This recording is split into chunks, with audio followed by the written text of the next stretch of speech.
आज की कहानी है उल्लू और बंदर की। चलो अब स्टार्ट करते हैं। एक जंगल में एक उल्लू रहता था। उल्लू को दिन में कुछ भी दिखाई नहीं देता है, इसीलिए यह उल्लू पूरा दिन एक पेड़ पर अपने घोंसले में छिपकर बैठा रहा और सिर्फ रात होने पर ही भोजन के लिए बाहर निकलता था। गर्मियों का मौसम था, दोपहर के समय तेज धूप थी। इतने में कहीं से एक बंदर आता है और वह इस उल्लू के घोंसले वाले पेड़ पर आकर बैठ जाता है। बंदर गर्मी और धूप से काफ़ी परेशान हो रहा था। बंदर बोलने लगा कि आकाश में सूरज आग से बड़े गोले की तरह चमक रहा है और इस वजह से ही इतनी गर्मी है। बंदर की यह बात उल्लू सुन लेता है। उल्लू से अब रहा नहीं गया तो वो बोलने लगा, तुम झूठ बोल रहे हो, आकाश में सूरज नहीं बल्कि चंद्रमा चमक रहा है। तुमने अगर चंद्रमा के चमकने की बात कही होती तो मैं सच मान लेता, किंतु तुम तो सूरज चमक रहा है ऐसा बोल रहे हो। तुम क्यों इतना झूठ बोल रहे हो? अब उल्लू की बात सुनकर बंदर से रहा नहीं गया। उसने उल्लू से कहा, अरे चंद्रमा तो रात में चमकता है, दिन में तो सूर्य ही चमकता है। बंदर ने ये भी कहा कि सूर्य की तेज रोशनी की वजह से ही इतनी ज़्यादा गर्मी लग रही है। बंदर ने अपनी बात उल्लू को समझाने का बहुत प्रयास किया, किंतु उल्लू समझने के लिए तैयार ही नहीं था।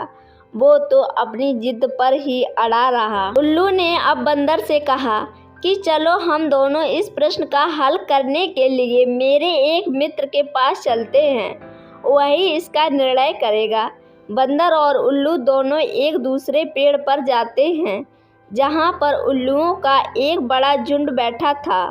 वहाँ पर जाकर उल्लू ने सभी को बुलाया और पूछा कि तुम सभी मिलकर मुझे यह बताओ कि दिन में सूर्य चमक रहा है या नहीं। यह बंदर मुझे बता रहा है कि दिन में सूर्य चमक रहा है, किंतु मैं उसकी बात सच नहीं मान सकता। उल्लू की बात सुनकर उल्लुओं का पूरा झुंड हंसने लगा। वो सब बंदर की तरफ देखकर जोर जोर से हंसने लगे और बंदर का मजाक उड़ाने लगे। उल्लुओं का पूरा झुंड हंसते हंसते बंदर से कहने लगा कि तुम बेवकूफ़ों जैसी बात क्यों कर रहे हो।